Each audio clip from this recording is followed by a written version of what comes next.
appreciate you for spending your time right here, right now. Now, today we're going to be reacting to Candace Owens says Hoflation is real. I found this interesting, a bunch of 304s, and Candace Owens actually seems like, I think she's a Christian.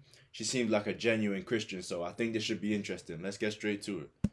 Because at least from the things that I've read and that I've studied, it seems like that is true, but in a very particular context. And that very particular context was like basically abstinence only education, which I don't know about you guys, but makes complete sense to me. Because if you tell teenagers like, don't do this thing is like super, like don't do it. It feels super good, but you're not supposed to do it or whatever. If you phrase it that way, then teenagers are going to go out and do it. Because like at least everything that No, you're gonna go out and do it. Stop speaking for every single teenager, bro.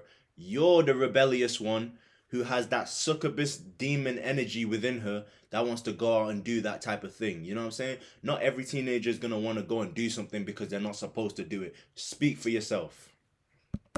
recently has been talking about how if you talk about proper sex ed and people who have more, Bro, just look at all the girls on this podcast, bro. They just look like, you know what I'm saying?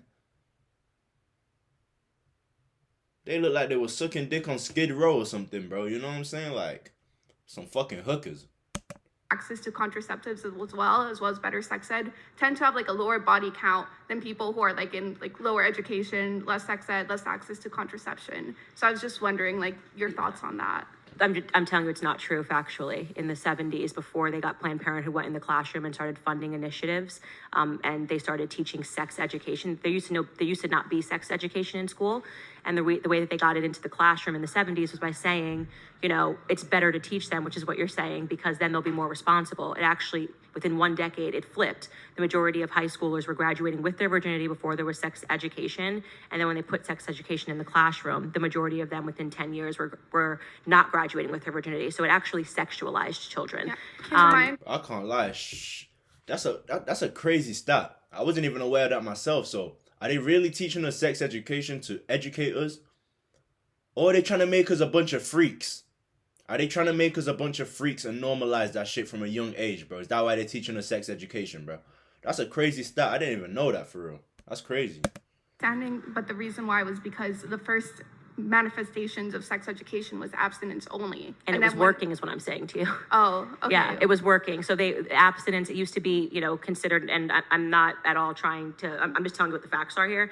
Like when abstinence was the cultural simulation, when everyone said you should be abstinent, you should not have sex before marriage, that idea was permeated throughout culture. It was reflected in culture. There were no sex ads. There weren't people naked on the internet, and people lived their lives. It was considered a big thing, to lose your virginity. You were actually considered someone that maybe a guy wouldn't want to marry because you lost your virginity. That was the cultural understanding, like, in the 50s and the 60s. And then in the 70s, you had this fourth wave of feminism that reared its ugly head and started associating sexual promiscuity to freedom, and things completely flipped. Again, I'm just giving you a historical analysis of what happened in the classroom.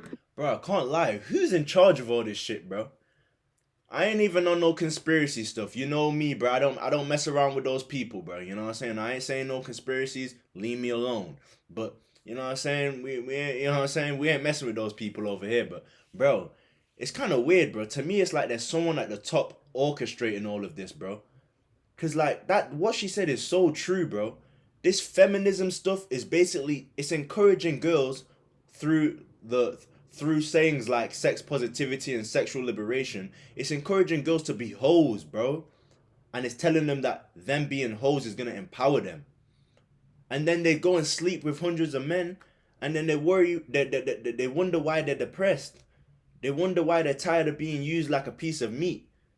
They lie to you, bro. Being a hoe is not sexual liberation, sex positivity, spiritual manifest chakras, spiritual sex positivity. That's cap. You're a hoe. You're a hooker. You know what I'm saying? Like, imagine in the flipping 1600s and shit, the prostitutes on the street.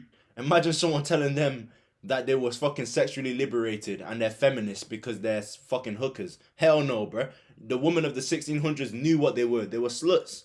They didn't try and, I'm sexually liberated. But the girls of today, they have every single word, sex positivity, sexual liberation to beat around the bush. You're just a slut. You know what I'm saying? I'm sorry to say it. Someone has to say it. You're a slut. You know what I'm saying? But Appreciate you guys watching this video. I'm out.